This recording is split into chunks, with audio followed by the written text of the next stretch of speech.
আসসালামু আলাইকুম। সানি আলোর ছায়া চ্যানেলে আপনাদের সবাইকে জানাই স্বাগতম। আজ আপনাদের শিশুদের জন্য উপযোগী একটি নৈতিকতা ও বন্ধুত্বমূলক গল্প শোনাব। তো দেরি না করে শুরু করা যাক। গল্পের নাম দুই বন্ধুর বন্ধনের শক্তি। গল্প শুরু।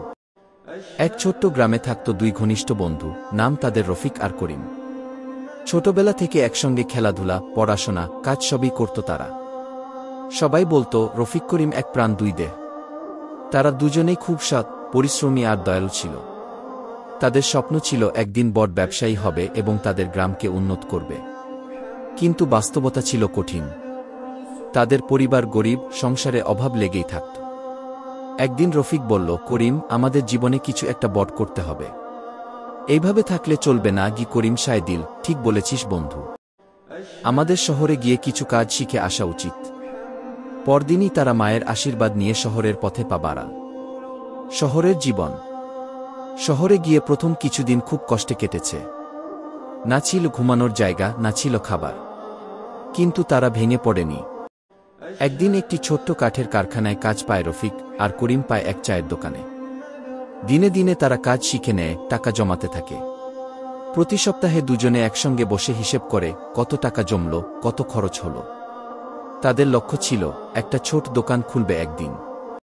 চ্যালেঞ্জের মুখে বন্ধুত্ব।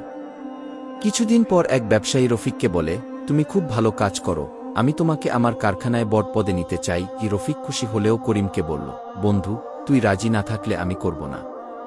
করিম বলল, তুই কর, আমি জানি তুই আমাদের জন্য কিছু না কিছু করবি। রফিক রাজি হয়। কিন্তু কিছুদিন পর থেকে সে এত ব্যস্ত হয়ে পড়ে যে করিমের সঙ্গে কথা বলাও কমে যায়। করিম একা একা কাজ করতে করতে ভেঙে পড়ে, ভাবে রফিক বুঝি ভুলে গেছে তাকে। একদিন করিম অসুস্থ হয়ে পড়ে। হাসপাতালে ভর্তি। খবর পেয়ে রফিক সব ফেলে করিমের পাশে ছুটে আসে। বন্ধুত্বের আসল রূপ। রফিক করিমের হাত ধরে কাঁদে, ক্ষমা কর ভাই, তোর খোঁজ রাখতে পারিনি। তুই আমার আসল শক্তি। করিম চোখ মেলে হাসে, বলে, ভালোবাসা দূরত্বে কমে না রফিক। আমি জানি তুই কোনোদিন আমায় ভুলিস না। করিম সুস্থ হয়। রফিক তার সঞ্চিত অর্থ দিয়ে একটা কাঠের দোকান খোলে, যেখানে করিম আর রফিক মিলে কাজ করে। শেষাংশ।